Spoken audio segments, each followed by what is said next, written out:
नमस्कार, मैं मोहम्मद आसिफ और आप देख रहे हैं एसपीएन 9 न्यूज़। एसपीएन 9 न्यूज़ में आज बातचीत करेंगे इमरान प्रतापगढ़ी की। दरअसल राहुल गांधी की 2024 को लेकर एक नई टीम बनी है कि मोदी सरकार को मुद्दों पे कैसे फंसाना है, मोदी सरकार को मुद्दों से कैसे घेरना है, चाहे वो अडानी का मामला हो, महंगाई का मामला हो, बेरोजगारी का मामला हो या किसी भी मसले पर कैसे करना। अब 2024 में किसकी जीत किसकी हार होगी ये मुझे तो नहीं पता, लेकिन मोदी सरकार के विकास की धज्जियां उड़ाकर रख दी इमरान प्रतापगढ़ी ने। वो वीडियो तो जरूर देखिए आप और देखकर आपको समझ में आ जाएगा कि किस तरीके से देश के लोगों को लॉलीपॉप दिया गया और आज लोगों का मजाक कैसे उड़ा जा रहा है। इमरान प्रतापगढ़ी को जरा सुनिए। उसमें जो अल्पसंख्यकों का बजट है उसमें 38% की कटौती की जाती है और फिर कहा जाता है कि हम सबका साथ सबका विकास का दावा कर रहे हैं। ये कौन सा सबका साथ सबका विकास का दावा है? मदरसों के जो शिक्षक हैं उनका कई साल से उनको वेतन नहीं दिया गया है। हमारे पास उनके फोन आते हैं, वो कहते हैं कि हमारी बात सदन में उठाइए, हम भूखों मर रहे हैं, हमारे घरों में चूल्हे नहीं जल रहे। हम जब उनकी बात यहां करें तो विरोध, लेकिन बातें क्या हैं? सबका साथ सबका विकास, सबका साथ सबका विकास। एक नारा सुनाई पड़ेगा कि सबका साथ सबका विकास। ये कैसा सबका साथ सबका विकास है? मैं सदन से यह पूछना चाहता हूं कि यहां सत्र चल रहा है उपसभापति महोदय, और इसी संसद से महज 800 मीटर की दूरी पर जंतर मंतर पर खड़े होकर के एक कार्यक्रम आयोजित होता है अभी 4 दिन पहले, और एक व्यक्ति वहां खड़ा होकर के सीधे आह्वान करता है कि ईसाइयों और मुसलमानों को काटना कब शुरू करोगे। सीधे आह्वान करता है। और सभापति उपसभापति महोदय, मैं पूछना चाहता हूं कि दिल्ली पुलिस उस पर कोई कार्रवाई नहीं करती, उल्टा जो मीडिया उसको दिखाने का प्रयास करती है उनको नोटिस भेजा जाता है। ये कौन सा सबका साथ सबका विकास है उपसभापति महोदय? ये हम बहुत गंभीर लोग यहां बैठे, मैं उच्च सदन में बैठा हूं, मैं यहां खड़ा होकर के कहना चाहता हूं ये कौन सा सबका साथ सबका विकास है उपसभापति महोदय? इसी दिल्ली में एक सांसद पाए जाते हैं, सत्ताधारी पार्टी के सांसद हैं, वो अपने कार्यक्रमों में सार्वजनिक मंचों पे खड़े होकर कहते हैं कि मुसलमानों का आर्थिक बहिष्कार करो। आप कह रहे हैं सबका साथ सबका विकास। कैसे होगा सबका साथ सबका विकास जब सत्ताधारी पार्टी के सांसद आर्थिक बहिष्कार की अपील करेंगे और उनके खिलाफ एक मामला तक दर्ज नहीं होता?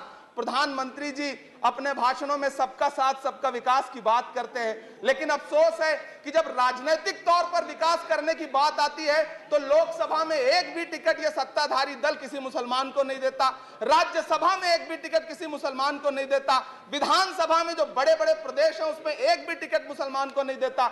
और वो 3 जो नाम के लोग थे, मुख्तार अब्बास नकवी साहब, एमजे अकबर साहब, सैयद जफर इस्लाम, उनको भी किनारे लगा दिया जाता है। ये कौन सा सबका साथ सबका विकास है? काहे का सबका साथ सबका विकास? ये नारा, ये दावा खोखला है। मैंने प्रधानमंत्री जी के भाषण सुने हैं, जब 3 तलाक पर बिल आ रहा था उपसभापति महोदय, तो प्रधानमंत्री जी कहते थे कि मैं अपने मुस्लिम बहनों को हक दिलाना चाहता हूं, उनके न्याय के लिए लड़ रहा हूं, ये बिल मैं उनके लिए ला रहा हूं। आपने भी सुना होगा वो नारा। मैं तो सभापति महोदय बचपन से जिस विद्यालय का पढ़ा हूं वहां संस्कृत का एक श्लोक सुना करता था कि यत्र नार्यस्तु पूज्यन्ते रमन्ते तत्र देवता। मैं इसे सुना करता था उपसभापति महोदय। और फिर आज जब यहां सदन में खड़ा हूं तो मैं पिछले दिनों लाल किले से प्रधानमंत्री जी की, लाल किले की प्राचीर से वो भाषण, उनकी वो तकरीर भी सुन रहा था, जब वो कह रहे थे कि महिलाओं को बिना हक दिलाए देश आगे नहीं बढ़ सकता। जब वो लाल किले की प्राचीर से ये बात बोल रहे थे तो उस भाषण के महज 2.5-3 घंटे बाद उनके गृह राज्य गुजरात में बिल्किस बानो के आरोपी रिहा किए जा रहे थे। उसी दिन उन्हें माला पहनाया जा रहा था, उनका सम्मान किया जा रहा था। ये कौन सा सबका साथ सबका विकास है उपसभापति महोदय? मैं तो आपसे कहना चाहता हूं कि जो प्रधानमंत्री जी का इंटरव्यू ले, जो फिल्मी स्टार, जो उनसे पूछे कि आप आम चूस के खाते हैं कि काट के खाते हैं, उसके लिए तो रेड कारपेट बिछा है। जो अभिनेत्रियां उनकी विचारधारा के समर्थन में बात करें, समर्थन से ज्यादा आगे बढ़ के बात करें, उनके लिए जेड सिक्योरिटी है। लेकिन वो शाहरुख खान जो पूरी दुनिया में भारत के तिरंगे का मान बढ़ाता है, जिसे फीफा वर्ल्ड कप में आमंत्रित किया जाता है, उसके लिए सोशल मीडिया पे किस तरह के ट्रेंड चलाए जाते हैं? कौन सा सबका साथ सबका विकास है महोदय? मेरा नाम इमरान है, मैं उस पीड़ा को महसूस करता हूं जिस पीड़ा का जिक्र अभी मनोज झा जी कर रहे थे। मैं उस पीड़ा से गुजरता हूं, इसलिए मैं आपसे यहां खड़ा होकर कहता हूं कि हम हर दिन सुनते हैं, कई सारे मंत्री हैं जो ट्रेवल एजेंसी खोल के बैठे हैं, जो ये कहते हैं कि देशभक्ति हर दिन देशभक्ति साबित करो, चले जाओ वहां चले जाओ। मैं तो उनसे कहना चाहता हूं कि तुमने नफरत का जो बाजार सजाया हुआ है, तू ये कहता है मुसलमान पराया हुआ है, आजा दिल चीर के दिखलाऊं वतन का नक्शा, मेरा भारत मेरी सांसों में समाया हुआ है। हम उसको किसी को हर दिन उसका सबूत नहीं देते फिरेंगे।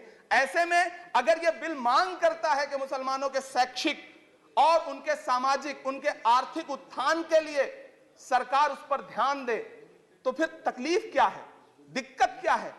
क्या आपका जो नारा है वो झूठा है? क्या सबका साथ सबका विकास का नारा सिर्फ खोखला है? बजट से तो यही जाहिर होता है, आप लगातार घटाते जा रहे हैं बजट, आप लगातार कटौती करते जा रहे हैं। पूरे देश में प्रधानमंत्री जी दावा करते थे सबका साथ सबका विकास के नारे के साथ कि 2022 में हर व्यक्ति के छत पर, घर पर, सर पर छत होगी। यह प्रधानमंत्री जी का उद्धृत किया गया बयान है। लेकिन मैं तो आपसे यह कहना चाहता हूं, आप असम उठा के देख लीजिए, आप मध्य प्रदेश उठा के देख लीजिए, आप उत्तर प्रदेश उठा के देख लीजिए, एक दैत्याकार बुलडोजर है जो चारों तरफ घूम रहा है, और जिनके सरों पर छत है भी, उन छतों को भी छीन लेना चाहता है। लेकिन क्या प्रधानमंत्री जी इसे देखते नहीं है? क्या भारतीय जनता पार्टी सरकार के जिम्मेदार नेता इसे देखते नहीं है कि वो बुलडोजर सिर्फ लोगों का घर नहीं कुचल रहा है, संविधान को कुचल रहा है, लोकतंत्र को कुचल रहा है।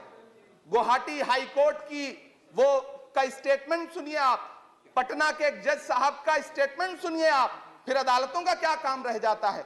ऐसे में सबका साथ सबका विकास कैसे माना जाए? उपसभापति महोदय, मैं तो आपसे ये कहना चाहता हूं कि पूरी दुनिया में कहीं भी जब कोई अल्पसंख्यक सफल होता है, किसी उच्च पद पर पहुंचता है, तो हम सारे लोग, हमारे तमाम साथी खुश होते हैं।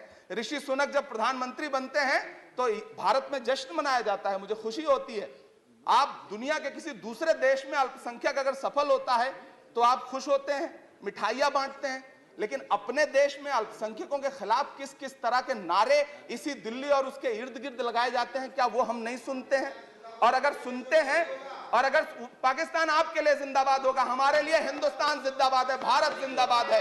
मैं आपसे ये कहना चाहता हूं, आपसे ज्यादा देशभक्त हूं मैं भारत का इमरान हूं, मैं भारत का इमरान हूं। महोदय, मुझे बोलने दें, बाहर भी नहीं बोलने देंगे, यहां भी नहीं बोलने देंगे, ये कौन सी प्रवृत्ति है?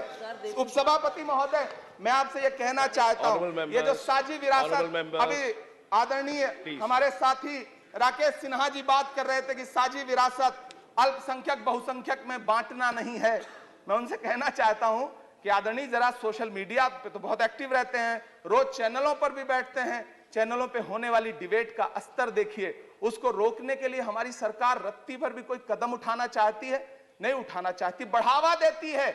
ये जो जहरीली बातें करने वाले चैनल हैं, उनके जो प्रमुख एंकर हैं, उनको सुरक्षाएं दी जाती हैं, उनको रोका नहीं जाता। कौन सा सबका साथ सबका विकास है?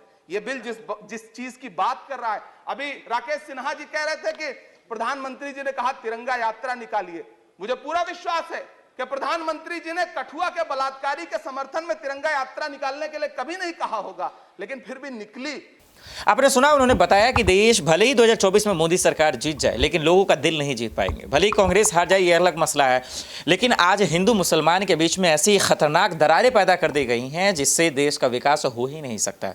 यही वजह है कि सिर्फ और सिर्फ मोदी सरकार लॉलीपॉप देती है, लोगों को रोजगार तक नहीं मिल पा रहा है। युवा आज 15 से 20 हज़ार की सैलरी कमाने के लिए नाक रगड़ना पड़ता है, फिर भी उन्हें कामकाज नहीं मिलता।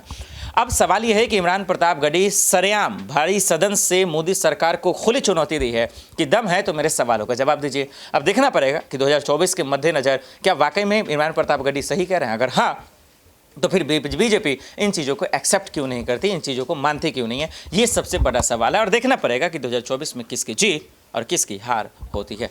आज के लिए इतना ही, मुझे दीजिए इजाजत और आप देखते रहे SP9 न्यूज़। नमस्कार।